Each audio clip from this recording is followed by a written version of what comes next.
నవరాత్రుల్లో ఈరోజు డే 4 అమ్మవారు కాత్యాయని అవతారంతో దర్శనమిస్తారు కదా. ఇవాళైతే రవ్వ కేసరి నైవేద్యంగా పెట్టాను అమ్మవారికి. నేను 1 పాట్ మీల్గా చేశాను అనమాట. ఫస్ట్ అయితే జీడిపప్పు ద్రాక్ష నెయ్యిలో వేపేసుకొని అందులోనే రవ్వ వేసి, ఆల్రెడీ అది రోస్ట్ అయిన రవ్వే అయినా కూడా ఒకసారి నెయ్యిలో అలాగా రోస్ట్ చేసుకొని లైట్గా దానికి వాటర్ యాడ్ చేశాను. 1 కప్ రవ్వ తీసుకుంటే దానికి 2 కప్స్ వాటర్ యాడ్ చేశాను. ప్రాసెస్ ఇంకా స్పీడప్ చేయడానికి హాట్ వాటర్ యాడ్ చేశాను.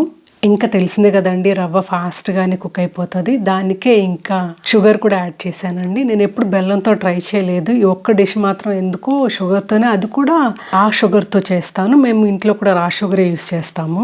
అంటే కాఫీలకి పాడు అండ్ ఇలా రవ్వ కేసరికి అంతే. రవ్వ కేసరి కూడా ఎప్పుడన్నా ఒకసారి ట్రై చేయాలి నేను బెల్లంతో. ఇంకా కొద్దిగా పచ్చకర్పూరం, అలాగే ఇంట్లో కుంకుమ పువ్వు ఉంటే అది కూడా యాడ్ చేశాను. యాక్చువల్లీ హాట్ వాటర్లో కానీ పాలల్లో కానీ కొంచెం నానబెట్టి యాడ్ చేయొచ్చు, కానీ నేను ఎలాగో కేసరి వేడిగా ఉంది కదా అని డైరెక్ట్గా అలాగే యాడ్ చేసాను. కొంచెం జారుడుగా ఉండగానే మూత పెట్టేస్తానండి. సెట్ అయ్యాక పర్ఫెక్ట్ కన్సిస్టెన్సీ వచ్చేస్తుంది. ఎందుకంటే కొలతలు కరెక్ట్గా యాడ్ చేస్తే బాగా వస్తుంది. 1 కప్ రవ్వకి 2 cups water and 1.5 cup sugar add చేస్తాను.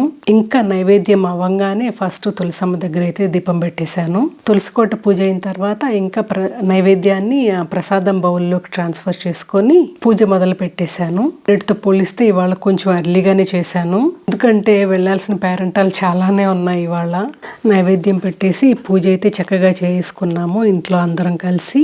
కాత్యాయని అమ్మవారు మనల్ని అందరినీ మంచిగా చూడాలని కోరుకుందాము. శ్రీమాత్రే నమః.